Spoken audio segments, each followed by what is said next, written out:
आणि आता बातमी आहे मनसे संदर्भातली। मुख्यमंत्री फडणवीसांनी मनसेला सोबत घेण्याचे संकेत दिले खरे, पण शिंदेच्या शिवसेनेच्या नेत्यांनीही त्यांचे इरादे स्पष्ट केलेले आहेत। एकनाथ शिंदेंशी चर्चा करावी लागेल असं शिवसेनेचे नेते म्हणतात। पाहूया।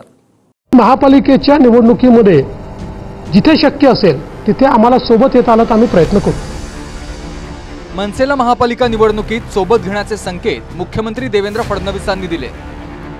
मात्र शिंदेच्या शिवसेनेच्या नेत्यांची तात्काळ तशी तयारी नसल्याचंच दिसतंय। एकनाथ शिंदेंशी चर्चा करावी लागेल, त्यानंतरच मनसेला सोबत घेण्याचा निर्णय होईल असं गुलाबराव पाटील आणि उदय सामंत म्हणाले।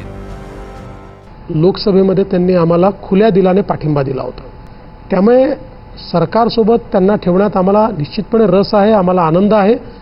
आणि महापालिकेच्या निवडणुकीमध्ये जिथे शक्य असेल तिथे आम्हाला सोबत येत आलं तर आम्ही प्रयत्न करू। देवेंद्रजींनी हा त्यांचा विचार मांडलेला आहे, पण शेवटी पुढचे निर्णय घेत असताना मित्रपक्ष म्हणून त्यांना आमच्याशी चर्चा करावी लागणार आहे। आणि मला खात्री आहे की देवेंद्रजी हे निश्चितपणाने शिवसेना भाजप ही त्यांची कायमची स्वरूपाची मैत्री आहे, त्या मैत्रीला विचारल्याशिवाय पुढचे निर्णय ते घेणार नाही। त्यामुळे जर दोघांना पोषक वाटत असेल तर दोघंजण त्या गोष्टीचा निर्णय घेतील, आदरणीय शिंदेसाहेब आणि देवेंद्रजी। या बाबतीमध्ये राजसाहेबांच्या बाबतीमध्ये निर्णय घेण्याचे अधिकार शिवसेना म्हणून आम्ही एकनाथ शिंदे साहेबांना दिलेले आहेत। सगळ्याच बाबतीतले निर्णय आम्ही एकनाथ शिंदे साहेबांना दिलेले आहेत, त्याच्यामुळे शिवसेना म्हणून एकनाथ शिंदे साहेब जो निर्णय घेतील तो आम्हाला मान्य आहे। लोकसभा निवडणुकीत राज ठाकरेंनी भाजपला महायुतीला बिनशर्त पाठिंबा दिला होता। मात्र विधानसभा निवडणुकीत महायुतीनं मनसेला सोबत घेतलं नाही। मनसेने 125 जागा लढल्या, मात्र काही ठिकाणी मनसेला पाठिंबा देण्याचा प्रयत्न भाजपचा होता। शिवडीत बाळा नांदगावकरांच्या विरोधात महायुतीनं उमेदवार दिला नाही, पण माहीमवरून शिंदेची शिवसेना आणि राज ठाकरेंमध्ये बिघडलं। शिंदेचे उमेदवार सदा सरवणकरांनी माघार घेतली नाही, तिथं सरवणकरांसह राज ठाकरेंचे पुत्र अमित ठाकरेंचाही पराभव झाला आणि ठाकरेंच्या शिवसेनेचे महेश सावंत विजयी झाले।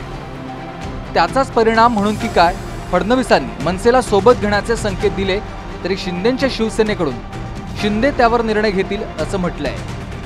त्यांच्याशी चर्चा करण्याचा विषय येत नाही ना। भूमिका मला वाटतं फडणवीस साहेबांनी मांडलेली आहे, त्यामुळे त्यांनी यामध्ये भाष्य करण्याचं काहीच कारण नाही आहे। भूमिका त्यांनी मांडली आहे, तुम्ही त्यांच्या भूमिकेवर आम्हाला प्रश्न विचारताय। जेव्हा शिंदे साहेब भूमिका मांडतील तर त्याच्यावरती आम्ही बोलू। त्यामुळे आत्ताची भूमिका सन्माननीय फडणवीस साहेबांनी मांडली आहे, त्याच्यावरती आम्ही तुम्हाला उत्तर देतोय। दुसरीकडे राज ठाकरे भाजपच्या हातातलं खेळणं झाल्याची टीका राऊतांनी केली आहे। राज ठाकरे यांना खेळवलं जात आहे, राज ठाकरे भाजपच्या हातातलं खेळणं झालं हे आता स्पष्ट दिसतंय। काल देवेंद्र फडणवीस यांच्या वक्तव्यातून स्पष्ट झालं आहे की राज ठाकरे हे भारतीय जनता पक्ष सांगतील त्या पद्धतीनं भूमिका घेत आहेत। लोकसभेत, विधानसभेत, आता महानगरपालिकेत देवेंद्र फडणवीस ठरवत आहेत त्यांनी काय करायचं आहे। संजय राऊत पण पवार साहेबांच्या हाताचं केवळ खेळणं नाही तर खुळकुळा झालेला आहे। त्यामुळे तो खुळकुळा रोज सकाळी उठलं की वाजत असतो। त्याच्यामुळे राऊतांच्या बोलण्याला फार काही गांभीर्यानं घ्यावं असं राहिलेलं नाही, जनताही त्या ठिकाणी गांभीर्यानं घेत नाही। आणि राजकारणामध्ये युती होणं न होणं हे होत असतं। आता जर राज ठाकरे साहेबांचा आयडियॉलॉजी विचार हा हिंदुत्वाचा असेल आणि आमच्या माहितीच्या विचारांशी जुळता मिळता असेल तर ते जर युतीत आले तर त्याच्यामध्ये आश्चर्य वाटण्यासारखं काही कारण नाही। सत्तेत राहणार म्हणत राज ठाकरेंनी निवडणुकीत जोरदार प्रचारही केला, पण मनसेचा एकही आमदार निवडून आला नाही। आता फडणवीसांनी सोबत घेण्याचे संकेत दिले, पण स्वतः एकनाथ शिंदेची प्रतिक्रिया अद्याप आलेली नाही। Bureau report, TV9 Marathi.